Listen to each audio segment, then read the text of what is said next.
बिल्लियों की शॉपिंग घरों में रहने वाली बिल्लियों को बहुत मार पड़ती थी। कभी दूध के लिए, जैसे बिल्ली को भूख लगती थी तो वह चुपचाप दूध पी जाती। जब उसके मालिक या मालकिन को ये सब पता लगता तो वो उसे बहुत मारते थे।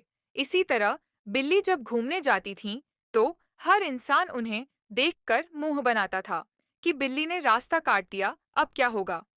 एक दिन सारी बिल्लियों ने एक सभा बुलाई। उसमें यह निर्णय लिया गया कि इंसानों से दूर हम अपना एक अलग शहर बसाएंगे, जहां हम कभी इंसानों को नहीं आने देंगे। यही सोचकर बिल्लियों ने अपना एक नया शहर बसाया। इंसानों के बीच में इतने सालों तक रहकर बिल्लियों ने बहुत कुछ सीखा था, इसलिए उन्होंने इंसानों की हर सुविधा उस शहर में रखी। सभी बिल्लियां मजे से इंसानों की तरह रहने लगी। एक बिल्ली को उन्होंने अपनी रानी घोषित कर दिया। उसके साथ कुछ और बिल्लियों ने पूरे शहर को सही से चलाने के लिए कुछ कानून बना दिए, जिनका पालन करना सबके लिए अनिवार्य था। इसी शहर के एक फ्लैट में चिंकी और मिंकी नाम की दो बहनें अपनी शालू मौसी के साथ रहती थीं। चिंकी और मिंकी की माँ नहीं थी।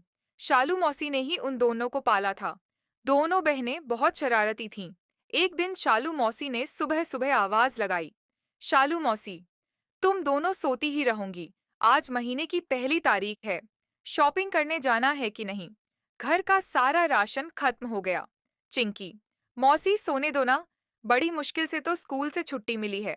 लेकिन शालू मौसी को गुस्सा होते देखकर मिंकी ने जल्दी से उठकर चिंकी से कहा, मिंकी, जल्दी से उठ जा, नहीं तो मौसी यहीं आ जाएंगी। चलना, शॉपिंग पर चलते हैं।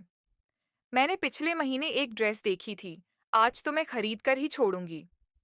चिंकी, अरे लेकिन मौसी कहाँ दिलवाएंगी, वो तो एक नंबर की कंजूस हैं। घर का राशन खरीदने के बाद कह देंगी पैसे खत्म हो गए। मिंकी, तू चल तो सही, मैंने कुछ पैसे जमा कर रखे हैं, कुछ हम मौसी से ले लेंगे, कोई ना कोई बहाना बनाकर। शालू मौसी के साथ चिंकी मिंकी एक बड़े से मॉल में पहुंच जाती है। मॉल के दूसरी तरफ कपड़ों की दुकानें थीं। चिंकी और मिंकी मौसी को छोड़कर वहां पहुंच जाती हैं और अपनी पसंद की ड्रेस पहनकर देखने लगती है। मिंकी, चिंकी देख, ये ड्रेस मुझे पसंद है। दोनों एक एक ड्रेस पसंद कर लेती हैं। मिंकी कुछ पैसे दे देती है। इधर चिंकी मौसी से जाकर कहती है, चिंकी, मौसी वहां बहुत सस्ती ड्रेस मिल रही हैं, कुछ पैसे दे दो, एक के साथ दो फ्री मिल रही हैं।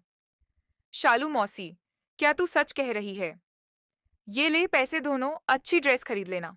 चिंकी और मिंकी ड्रेस खरीदकर बाहर आती हैं तो देखती हैं बाहर शालू मौसी खड़ी हैं और उनके पास बहुत भीड़ लगी थी। वो जल्दी जल्दी पहुंची। शालू मौसी, हाँ देखो, ये दोनों कितनी अच्छी ड्रेस पहने हैं। बेटी, इन्हें भी बता दो कौन सी दुकान पर एक के साथ दो ड्रेस फ्री मिल रही हैं। मैंने सबको फोन करके बुला लिया है। चिंकी और मिंकी की हालत खराब हो गई।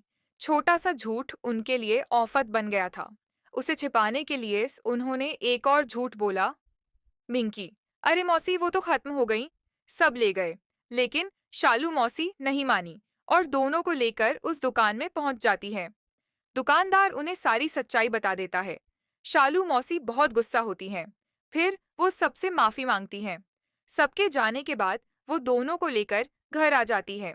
दोनों बहनें अपने किए पर बहुत पछताती हैं।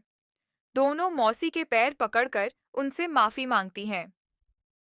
शिक्षा, एक झूठ के कारण बड़ों का अपमान हो सकता है।